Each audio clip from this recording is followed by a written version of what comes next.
Good morning বন্ধুরা, আমি মৌমিতা লাইফের খুঁটিনাটিতে আরও একটা নতুন দিনে তোমাদের অনেক অনেক স্বাগত।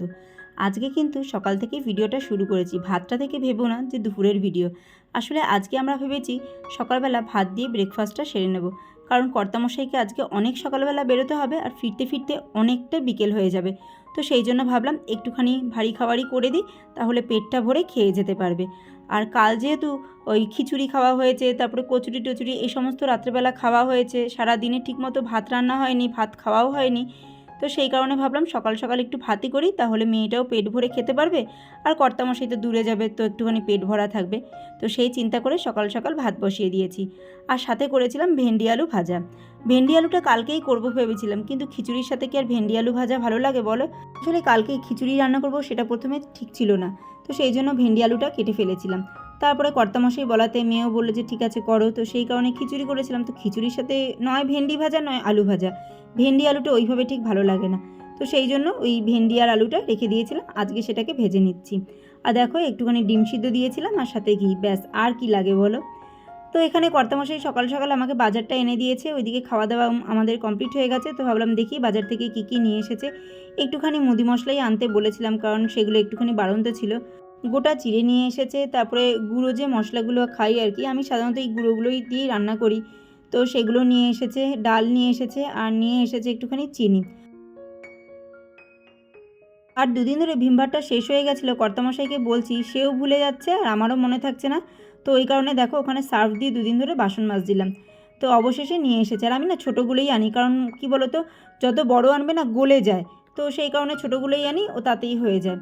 তো এখানে আলুগুলো ঢেলে রাখলাম, আলুটা এবার একটু বেশি করেই নিয়ে আসা হয়েছে, কারণ সামনে আমার একটু লাগবে। আর এদিকে চলো ডালটা এখন ঢেলে রাখি ডালের ডিব্বাটাতে। ঘরে মোটামুটি চাল, ডাল, আলু, ডিম আর তেল এইটুকু মজুদ থাকলে অনেকটা দিন আবার কাটিয়ে নেওয়া যায়। আপদে বিপদের সময় সাপেক্ষে কিন্তু এই চাল, ডাল, তেল, আলু, ডিম এইটুকু দিয়েই কিন্তু কিছু দিনের জন্য হলেও পেটটাকে বেশ ভালোভাবে চালিয়ে নেওয়া যায়। নিম্ন মধ্যবিত্তের সংসার আমার, তো সেই কারণে সবসময় এই কটা জিনিস মজুত রাখার চেষ্টা করি, যাতে সময় অসময়ে এই জিনিসগুলো দিয়ে দিনটা আমার কেটে যায়।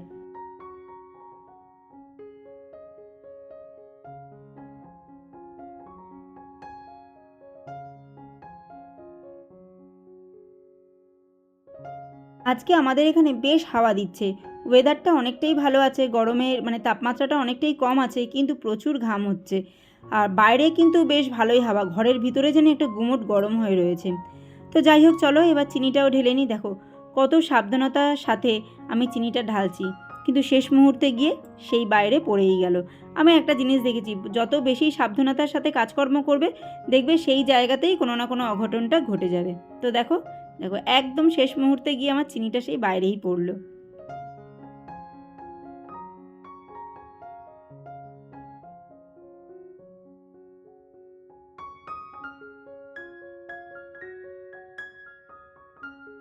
এই গরমের মধ্যে আমার চিনিটা বেশ ভালো লেগেছে, কারণ এক তো নুন চিনির জল, শরবতের জন্য চিনি, তারপরে ছাতু খাওয়া হয়, আর আমার মেয়ে না একটু মিষ্টি দিয়ে ছাতুটা খেতে পছন্দ করে, আর চাটনি, এই কটা কারণের জন্য চিনি বেশ ভালোই লেগেছে এই গরমের সময়, আর এখনও লাগছে আর কি।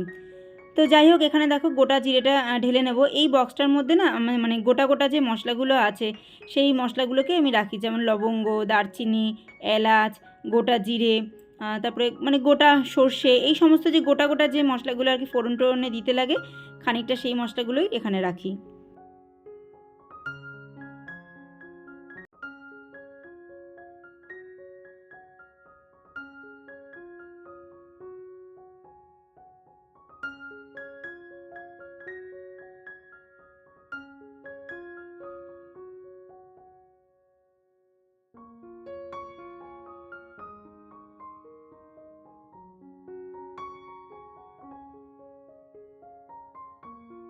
এই ডিব্বাটার মধ্যে আছে যে গোটা গোটা মশলার প্যাকেটগুলো আছে আর কি, যেগুলো হয়তো ব্যবহার করিনি, পরে করব, সেগুলো সমস্ত কিছু এই ডিব্বার মধ্যে মজুত করে রাখি।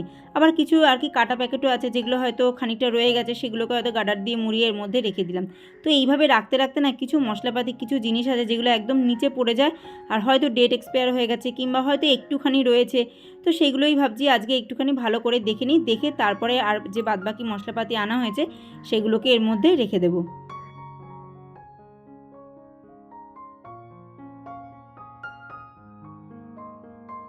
এইভাবে মজুত করে জিনিস রাখতে গিয়ে না অনেক জিনিস নষ্ট হয়ে যায়, সেই কারণে খুব বেশি মজুত করে আমি রাখি না। যখন যতটুকু দরকার হয় তখন ততটুকুই নিয়ে আসি। এই যে দেখো, ম্যাগি মশলাটা হয়তো কোনো সময় এনেছিলাম, রয়ে গেছিলো একটা, এখন দেখি ডেটটা একদম এক্সপায়ার হয়ে গেছে। তারপর একটা পাও ভাজির মশলাও দেখবে নিয়ে এসেছিলাম, মানে করব বলে রেখে দিয়েছিলাম, ডেটটা এক্সপায়ার হয়ে গেছে। আর ওই ডেট চলে যাওয়া জিনিস দিয়ে না রান্না বান্না কোনো কিছুতেই আমি ব্যবহার করতে নারাজ, কারণ আমার একদম পছন্দ হয় না যে ডেট এক্সপায়ার হয়ে গেছে, হয়তো 2-1 দিন হয়েছে তাও সেটাকে ব্যবহার করি, কিংবা গায়ে মাখি, কিংবা খাই, সে যেমনই জিনিস হয়ে যায় হোক না কেন, ডেটটা একবার এক্সপায়ার হয়ে গেলে সেই জিনিসটা আমি ব্যবহার করতে একদমই নারাজ। আর আমি সবসময় বলবো তোমরা কেউ করবেও না। দুধের প্যাকেটের গায়েও কিন্তু অনেক সময় কি সবসময় থাকে ডেট এক্সপায়ারের লেখা থাকে, কিন্তু অনেকেই আমরা খেয়াল করি না হয়তো। অনেক বয়স্ক মানুষও আছে যারা হয়তো দুধের প্যাকেটটা কিনে নিয়ে যায়, ওখানে যে ডেটের যে একটা ব্যাপার আছে সেটা খেয়াল করে না, বাড়িতে গিয়ে দেখলো হয়তো দুধটা কেটে গেছে, কিন্তু আসলে ব্যাপারটা হচ্ছে ওখানে ডেটটা দেওয়া থাকে যে একটা দুধ 2 দিন 3 দিনের একটা এক্সপায়ারি ডেট দেওয়া থাকে, যে প্যাকেট দুধগুলো আমরা কিনি। অনেকেই আমরা খেয়াল করি না, কিন্তু আমি বলবো সবসময় খেয়াল করে কেনা। তারপরে হয়তো সুজির প্যাকেটও অনেক সময় অনেক দোকানদারকে আমি দেখেছি এরকম বলতে যে ও কি হয়েছে, কোনো ব্যাপার না, সুজি তো 2-1 দিনের কি 1 মাসের ডেটে কিছু হয় না, কিন্তু না, এই সমস্ত জিনিসগুলো একদমই খাওয়া কিংবা মাখা কোনো কিছু করাই উচিত নয়। তো যাই হোক, ওই দিকটা পরিষ্কার পরিচ্ছন্ন করে তারপরে চলে আসলাম ঘর দুয়ার ঝাড় দিতে। আর আজকে দেখো আমি না মোবাইলটা হাতে ধরে ঝাড় দিচ্ছি, যে সবাই তো যেমন কাজ করে তেমনভাবে ধরেই আর কি শ্যুট করে ভিডিও ছাড়ে, তো আমিও খানিকটা তাই ট্রাই করছিলাম, কিন্তু আমি না একদম পারছিলাম না। নমস্কার বন্ধুরা, আমি মৌমিতা, লাইফের খুঁটিনাটিতে আরও একটা নতুন দিনে তোমাদের অনেক অনেক স্বাগত। তো সকালে কাজকর্ম তো খানিকটা তোমরা দেখেই নিয়েছো, এখনও অনেকটা বাকি রয়েছে। তো চলো বাদ বাকি কাজ সারতে থাকি। কর্তামশাই বেরিয়ে গেছে তার কাজে, মেয়ের কাজ করছে, আমি যাব এখন আমার কাজে। এই যে আমার কাজ হচ্ছে এখন, পোস্টিং হচ্ছে রান্নাঘরে। তো তরি তরকারি মোটামুটি সমস্তটাই কেটে কুটে রেখেছি, এখন শুধু করার পালা। ঘর দুয়ার মুছবো, ঘরটা ঝাড় দেওয়া হয়ে গেল। আর কাছাকাছি সেরকমভাবে এখন নেই, 2 দিন আগে একটু কাছাকাছি করে নিয়েছি, আর দুই একটা যা হচ্ছে হাতে হাতে কেচে নিচ্ছি, হয়ে যাচ্ছে। তো চলো তোমাদেরকে দেখাই। এই যে এখানে আলু পটল করব বলে আলু পটলের সবজি কাটা রয়েছে, উচ্ছে ভাজবো, তো উচ্ছেটা কাটা রয়েছে, আর এখানে একটু পটলও ভাজবো, আর এটা আলু পটলে দেবো, পেঁয়াজ আর টমেটোটা রেখেছি। সকালে ভাত খাওয়া হয়েছে, ভাতের সসপ্যান খালি, ভাত বসাবো, কড়াইতে একটু তেল রয়েছে, ওতেই বসাবো। আর দেখো মা কী ধরনের একটা ভেন্ডি ভেজেছে, তো সেই ভেন্ডি ভাজাটা দিয়ে গেছে, দুপুরবেলা যখন খেতে বসবো তখনই বুঝবো। তো এটা আপাতত রইল। এখনও বেসিনে এই যে বাসন রয়েছে, সমস্ত কিছুই রয়েছে। আর মেয়ের আপডেট হচ্ছে এই যে এখানে বসে বিজ্ঞাপন রাইটিং, না কি বিজ্ঞাপন লেখা, ওই আর কি বিজ্ঞাপনের রাইটিং করছে, স্কুলের একটা হোম টাস্ক সেটা করছে। আপাতত আপডেট। আর কি করব, যেটুকু যা করছি সেটুকুই তোমাদের সাথে শেয়ার করছি। তো এই যে দেখো বিছানা কিন্তু একদম পরিপাটি, এই ঘরের বিছানাও পরিপাটি, ও ঘরের বিছানা পরিপাটি। দেখো চুল বেঁধেছে, আর এই সরু হয়ে এইটুকু ঝুলছে, মনে হচ্ছে একটা টিকটিকি লেজ ঝুলছে। আর কবে থেকে ভাবছি একটু হেনা দেবো, কালকেও তোমাদেরকে বলছিলাম, আমি তো কালার ইউজ করি না, খুব রেয়ার আর কি, তা নাহলে ইউজ করি না, তো সেই কারণে না হেনা দেবো কবে থেকে ভাবছি, দেওয়াই হচ্ছে না। আর এখন তো আরও দিতে পারবো না, কারণ এমনি ঠান্ডা একটা ভাব রয়েছে, তারপর ওয়েদারটাও ম্যাচে একটা ওয়েদার রয়েছে, দেখি তবে দেওয়াটা খুব জরুরি। আর কেন জরুরি কয়েকটা ব্লগ গেলেই তোমরা বুঝতে পারবে। এখন তোমাদেরকে কিছু বলছি না, থাক একটু সারপ্রাইজ থাক। তো চলো, বারবার চোখটা ওইদিকে কেন যাচ্ছে বলো তো, একটা কাঠবিড়ালি আবার সেই তার লেজটাকে নিয়ে এমন সুন্দর করে খেলা করছে, দাঁড়াও দেখি দেখাতে পারি কি না। ও তো যখনই আমি ক্যামেরা তাক করবো তখনই দৌড় দেয়।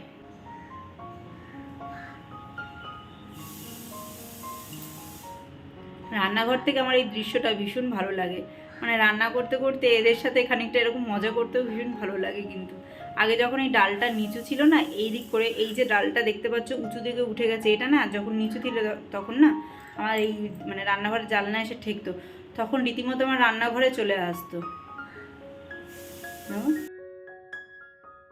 তো চলো, এখানে তো আলু পটলের তরকারিটা বসিয়ে দিয়েছি, এবার সমস্ত মশলাপাতি মোটামুটি দিয়ে দিয়েছি। এবার একটু ভালো করে আগে আলুটা কষিয়ে নিই, তারপরে পটলগুলো দিয়ে একটু ভালো করে কষিয়ে টষিয়ে জল ঢেলে দেবো।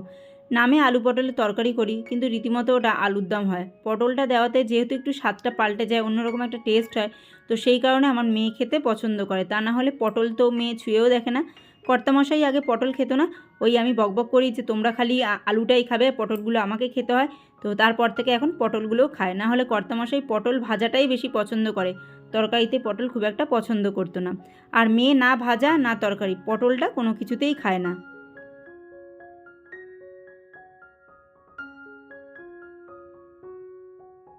ওই যে বললাম কর্তামশাই আজকে অনেক সকালে বেরিয়েছে, ফিরতে অনেক দেরি হবে, তো পুজোর দায়িত্বটা আজকে আমার ওপরেই পড়েছে। তো এখন অনেকটাই সন্ধেবেলা, এখন কর্তাগিন্নি বেরোচ্ছি, মেয়েকে আনতে যাব, সেখান থেকে একটুখানি বাজারেও যাব। আর তারপরে সারাদিন বাড়িতে বসে বসেও ভালো লাগে না, তো মেয়ে আনতে দিতে গেলে মাঝে মাঝে আমি চলে যাই, মাঝে মাঝে কি প্রায়ই আমি যাই, বাড়িতে বসে বসেই বা কী করবো বলো, তো সেই কারণে ওদের সাথে চলেই যাই। খুঁজছিলাম তালা চাবি, মাঝে মাঝে হারিয়ে ফেলি, তো এখন যাচ্ছি মেয়েকে আনতে। কি দেবো, এখানে জল পড়লো কি করে? আমার বাড়িটা এমন একটা জায়গায়, মানে তোমাদেরকে কি বলবো, চতুর্দিক দিয়ে জানি আওয়াজ গমগম করছে, চতুর্দিকের বিভিন্ন রকম সভা হচ্ছে, কারণ আমাদের এখানে শেষ দফার ভোট, তো বিভিন্ন রকমের মিটিং মিছিল বেরোচ্ছে, আর চতুর্দিক দিয়ে যে কী পরিমাণে আওয়াজ হচ্ছে তোমাদেরকে কি বলবো, রীতিমতো দুর্গাপুজোর ভাসানের মতো এক একটা বাজনা বাজছে। বাবা ব্যাং ডাকছে।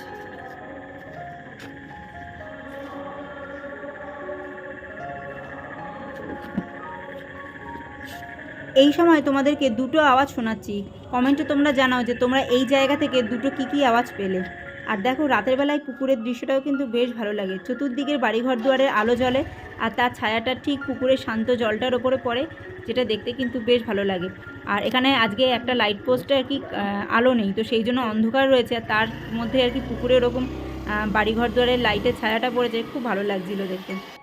তো যাই হোক, এখন কিন্তু মেয়েকে নিয়ে বাড়ি ফিরে এসেছি, আর বাড়ি আসার পথে এই যে কচুরি নিয়ে এসেছিলাম, অনেক দিন পর এই দোকানের কচুরি নিয়ে এসেছি। যারা আর কি আমার এরিয়াতে থাকো তারা বললে হয়তো বুঝবে যে দমদম বৈদ্যনাথ স্কুলের পাশে যে একটা কচুরির দোকান আছে, সেখান থেকে আর কি কচুরিটা নিয়ে এসেছি। এখানের কচুরি খুবই নাম করা, আর খেতেও কিন্তু দারুণ টেস্ট। মানে এত বছর হয়ে গেল আমি সেই ছোটো থেকে এখানকার কচুরি খাচ্ছি, আজ পর্যন্ত এই কচুরির টেস্টে কিন্তু কোনো পরিবর্তন আসেনি। আর এরা না এরকম মাটির খুঁড়িতেই আর কি এই তরকারিটা দেয়, তবে তরকারির পরিমাণটা অনেকটা কমে গেছে। তো যাই হোক, মেয়ে দেখে তো বায়না করলো যে না এখান থেকে একটুখানি কচুরি নিয়ে চলো, তো ভাবলাম না অনেক দিনে আমাদের খাওয়াও হয় না, তো নিয়ে যাই, সেই সূত্রে আর কি খাওয়াও হয়ে যাবে। তো রাত্রি কিন্তু প্রায় 8:30 বেজে গেছে, তো কি আর করা যাবে, ইচ্ছে হয়েছে মনে। তো চলো আজকে এখান থেকেই বিদায় নিচ্ছি।